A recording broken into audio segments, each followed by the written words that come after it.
Selamat pagi pemirsa, PGSD News kembali menjumpai Anda. Pada edisi kali ini bersama saya Andreas Letakando, sejumlah informasi terkini dan teraktual seputar generasi Z akan kami sajikan untuk Anda. Berikut berita utamanya. Pemirsa, di era perkembangan teknologi yang semakin canggih, dunia pendidikan turut mengalami transformasi yang signifikan. Saat ini peserta didik terbukti lebih mudah memahami materi pembelajaran ketika disajikan dalam bentuk animasi pembelajaran yang interaktif dan menarik.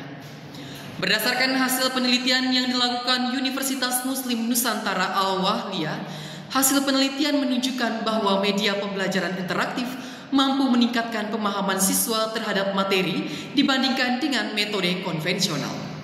Fenomena ini tidak terlepas dari karakteristik generasi Z yang tumbuh di tengah kemajuan teknologi. Namun pada kenyataannya pendidikan di Indonesia masih dihadapkan pada berbagai tantangan yang cukup kompleks. Terkhusus masalah kesenjangan fasilitas pendidikan antara perkotaan dan perdesaan.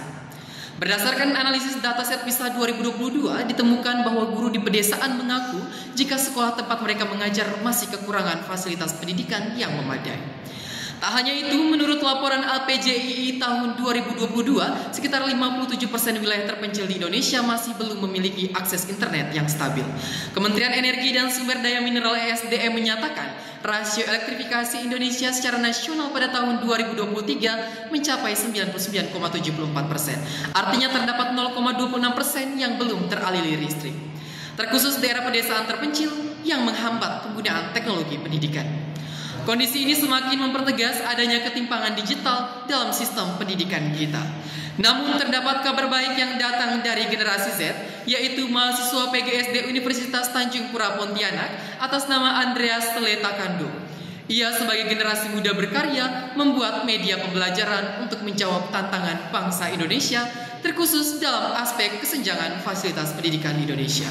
Media pembelajaran tersebut merupakan alternatif yang efektif untuk menjawab tantangan pendidikan bangsa Indonesia. Generasi muda berkaryalah untuk menciptakan pendidikan emas 2045. Inovasi seperti yang dilakukan Andreas Letakando merupakan bukti nyata bahwa generasi muda Indonesia memiliki potensi besar untuk berkontribusi mengatasi permasalahan bangsa.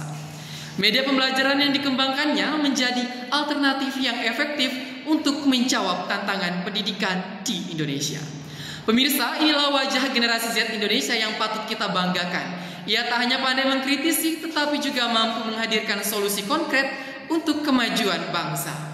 Mari bersama mendukung karya-karya inovatif dari generasi muda untuk menciptakan pendidikan emas 2045. Karena hanya dengan semangat inovasi dan kolaborasi, kita dapat memastikan bahwa Indonesia emas tak akan menjadi Indonesia cemas. Demikianlah kelas berita dari PGSD News hari ini.